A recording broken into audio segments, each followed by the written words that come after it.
आज की क्लास में हम सर्व शिक्षा अभियान के बारे में जानेंगे। सर्व शिक्षा अभियान के क्या लाभ हुए, क्या था ये प्रोग्राम, कब स्टार्ट हुआ और क्या चीज़ें इसमें की गई। सर्व शिक्षा अभियान, चलिए देखते हैं।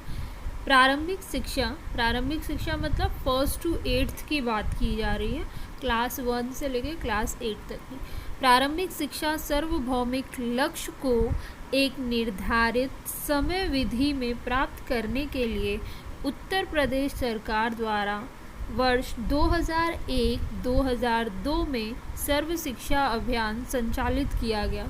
तो ये सर्व शिक्षा अभियान जो है 2001-2002 में स्टार्ट हुआ। प्रारंभिक जो शिक्षा है उसको सार्वभौमिक करने के लिए एक समय विधि निर्धारित की गई। ये स्टार्ट हुआ था 2001-2002 में और इसका टारगेट था कि 2010 तक सभी को प्राथमिक शिक्षा मिले, एक प्राथमिक गुणवत्ता शिक्षा मिल पाए।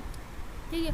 एक्चुअली देखिए, जब हमारा देश आज़ाद हुआ और ये अनुच्छेद 45 जब बना, उसके बनते ही हम लोग ने एक टारगेट फिक्स किया था कि 10 वर्ष के अंदर हम सभी को निःशुल्क एवं अनिवार्य शिक्षा व्यवस्था की जाएगी सभी के लिए। बट ऐसा हो नहीं पाया। बहुत सारे प्रोग्राम्स आए, बहुत सारे कार्यक्रम हमें बनाए, प्लान्स, पॉलिसी बनाई, जैसे ऑपरेशन ब्लैक बोर्ड हो गया, हमने अभी रिसेंटली पढ़ा था BEP और DEP, और इसी तरह के काफ़ी सारे कार्यक्रम आए जो शिक्षा में सुधार के लिए आए, प्राइमरी एजुकेशन फ्री कराने के लिए या गुणवत्ता बढ़ाने के लिए। बट कहीं ना कहीं वो जो हमारा जो टारगेट था स्टार्टिंग में हमने बनाया था, वो 2000 तक भी नहीं बना पाए। सन 2000 तक भी वो पूर्ण नहीं हो पाया लक्ष्य। और उसी चीज़ को ध्यान में रखते हुए 2001-2002 में हमने सर्व शिक्षा अभियान चलाया और इसके अंतर्गत हमने टारगेट बनाया था कि 2010 तक सभी को निःशुल्क एवं अनिवार्य शिक्षा प्रदान की जाएगी। यह एक सुनियोजित प्रयास है शिक्षा से संबंधित लक्ष्यों को प्राप्त करने के लिए। तो ये शिक्षा से संबंधित जो हमारे लक्ष्य था उसको प्राप्त करने के लिए ये सुनियोजित मतलब वेल प्लान्ड कार्यक्रम था। इसलिए वेल प्लान कार्यक्रम था क्योंकि जो इससे पहले जो जितने भी प्रोग्राम आए थे उसके जो भी प्लस पॉइंट थे, जो भी अच्छाइयाँ थी, उसको हमने उठा के इसमें जोड़ दिया। उसके जो प्लस पॉइंट थे उससे सीख लेके हमने इस नए प्रोग्राम को प्लान किया था। इसीलिए ये एक सुनियोजित प्रयास था जो शिक्षा के लक्ष्यों को प्राप्त करने की कोशिश हम जिसके द्वारा कर रहे थे। इसकी विशेषताएं क्या है? सार्वभौम प्रारंभिक शिक्षा के लिए सुस्पष्ट समयबद्ध कार्यक्रम। इसकी एक खासियत तो ये है कि ये बहुत ही सुस्पष्ट समयबद्ध है, बहुत ही क्लियर है। जैसे कि मैंने पहले ही बताया, इसमें हमने टारगेट बनाया था कि 2010 तक सभी बच्चों को प्रारंभिक शिक्षा उपलब्ध कराई जाएगी, ये कार्यक्रम के ज़रिए, सर्व शिक्षा अभियान के ज़रिए। तो इसीलिए इसे एक सुस्पष्ट समयबद्ध कार्यक्रम कहा गया। संपूर्ण देश में गुणवत्तापूर्ण बेसिक शिक्षा की मांग के प्रति समुचित उत्तर। पूरे कंट्री में हमारे कंट्री में ये एक डिमांड थी या कह लो ज़रूरत थी गुणवत्तम बेसिक शिक्षा की, एक quality education, quality primary education की ज़रूरत थी। और उसी का उत्तर ये सर्व शिक्षा अभियान था, क्योंकि सर्व शिक्षा अभियान के ज़रिए हम गुणवत्तम प्राथमिक शिक्षा बच्चों को देने का प्रयास कर रहे थे। बेसिक शिक्षा के माध्यम से सामाजिक न्याय को बढ़ावा देने का एक अवसर। सामाजिक न्याय मतलब जैसे कुछ कैटेगरीज थी जिन्हें शिक्षा नहीं मिल पा रही थी, तो उनको भी शिक्षा देना और उनको भी सामाजिक न्याय मतलब सोशल जस्टिस करना उनके साथ, उनका भी अधिकार है शिक्षा का। तो सर्व शिक्षा अभियान के ज़रिए बिना किसी भेदभाव को हर जाति के लोगों को बिना कुछ ऊंच नीच आगे पीछे देखे सभी को शिक्षा प्रदान करने की कोशिश की गई थी। इसीलिए जो ये सर्व शिक्षा अभियान का एक विशेषता ये भी है, इसके माध्यम से सामाजिक न्याय को बढ़ावा दिया गया। केंद्र, राज्य और स्थानीय शासन के बीच में भागीदारी। केंद्र, राज्य और स्थानीय शासन के बीच भागीदारी, इसमें सिर्फ राज्य सरकार ही इन्वॉल्व नहीं थी या फिर सिर्फ केंद्र सरकार इन्वॉल्व नहीं थी, सारे इन्वॉल्व थे। सेंट्रल गवर्नमेंट भी, स्टेट गवर्नमेंट भी और लोकल बॉडीज़ जो थी वो सब मिल के सर्व शिक्षा अभियान के लक्ष्य को प्राप्त करने की जिम्मेदारी को निभा रहे थे, जो कि एक अच्छी बात थी। सभी अपने अपने दायरे में रह के कंट्रीब्यूट कर रहे थे सर्व शिक्षा अभियान को सक्सेसफुल बनाने के लिए। बालिकाओं को सामान्य शिक्षा की प्रक्रिया से जोड़ा गया।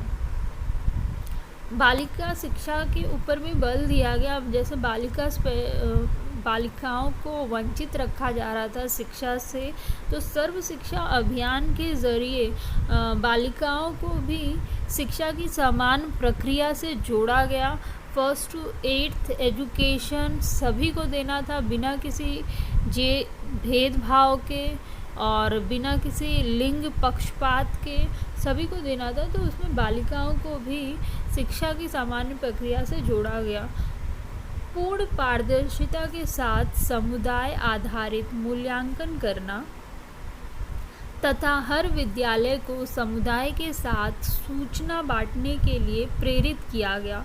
तो इसमें समुदाय को भी इन्वॉल्व किया गया, सोसाइटी को इन्वॉल्व किया गया और इसमें पूर्ण पारदर्शिता बनाई गई, या पूरी तरीके से क्या काम चल रहा है और उसके बारे में सोसाइटी को समय समय पे सूचना दी गई, जो कि एक अच्छी बात थी। ये प्रोग्राम में पारदर्शिता बनाई रखी गई, समुदाय को इन्वॉल्व किया गया और उनको हर चीज़ की जानकारी समय समय पर देते रहे। सर्व शिक्षा अभियान का उद्देश्य क्या था?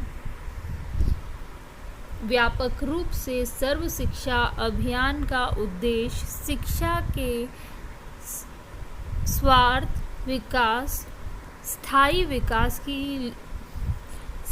विकास के लिए प्रदेश, जनपद, उप जनपद स्तर पर प्रशासनिक एवं व्यावसायिक क्षमता का निर्माण करना।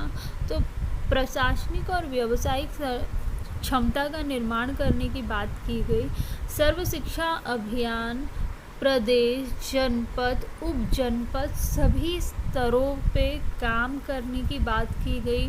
जो प्रबंधन था हमारा थोड़ा सा लूज था और उसी की वजह से जो कार्यक्रम इससे पहले आए वो थोड़ा फ्लॉप हो गए, और उसी को ध्यान में रखते हुए जो सर्व शिक्षा अभियान आया, प्रदेश, जनपद, उप जनपद स्तर पर प्रबंधन का कार्य, व्यावसायिक क्षमता का कार्य निर्माण करने की कोशिश की गई सर्व शिक्षा अभियान के ज़रिए। और इसके अंदर 2010 तक 6 से 14 वर्ष की आयु के सभी बच्चों को उपयोगी और प्रासंगिक प्राथमिक शिक्षा उपलब्ध कराना। उपयोगी और प्रासंगिक मतलब जीवन उपयोगी बात कर रहे हैं, जो ऐसी एजुकेशन हो, वो जब 1st to 8th की एजुकेशन की बात कर रहे हैं, बस बच्चा इतना भी पढ़ ले तो वो अपना जीवन के जो बेसिक चीज़ें हैं वो उनमें इस शिक्षा का उपयोग कर सके। तो हमें ऐसी शिक्षा बच्चों को पढ़ानी थी, सिखानी थी कि वो अपने जो बेसिक जीवन के कार्य है, घरेलू कार्य है या फिर जो नॉर्मली बच्चे काम करते हैं, लोग काम करते हैं, उसमें इस शिक्षा का उपयोग हो सके। तो 2010 तक 6 से 14 वर्ष की आयु के बच्चों के सभी बच्चों को उपयोगी एवं प्रासंगिक प्राथमिक शिक्षा उपलब्ध कराना, ये एक उनका मोटिव था। नेक्स्ट था ड्रॉप आउट को कम करना, विद्यालय छोड़कर जा चुके बालिकाओं को वापस लाने हेतु अभियान चलाना। तो जो ड्रॉप आउट्स होते, फर्स्ट क्लास पढ़ी, सेकंड क्लास पढ़ा और उसके बाद छोड़ दिया, या फिर 2-3 साल पढ़ा और छोड़ दिया, तो इससे काफ़ी समय की बर्बादी और पैसे की बर्बादी होती है। तो ये ना हो, इसको कम करना टारगेट था सर्व शिक्षा अभियान का। ड्रॉप आउट रेट कम हो, जो बालिकाएं वापस चली गई, जो छोड़ के चली गई हैं, उन सबको वापस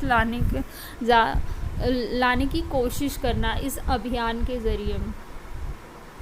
विद्यालय के प्रबंध में समाज की सक्रिय भागीदारी सुनिश्चित करके सामाजिक, क्षेत्रीय और लिंग संबंधी अंतर को कम करना।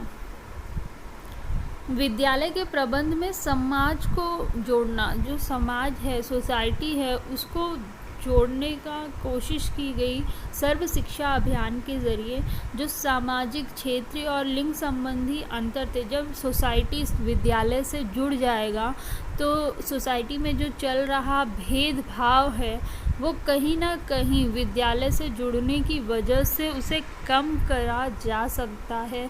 ये एक दिमाग में चल रहा था और इसी सोच को ध्यान में रखते हुए समाज को सक्रियता के साथ विद्यालय से जोड़ा गया और समाज और लिंग संबंधी जो अंतर थे समाज में, उसको कम किया गया।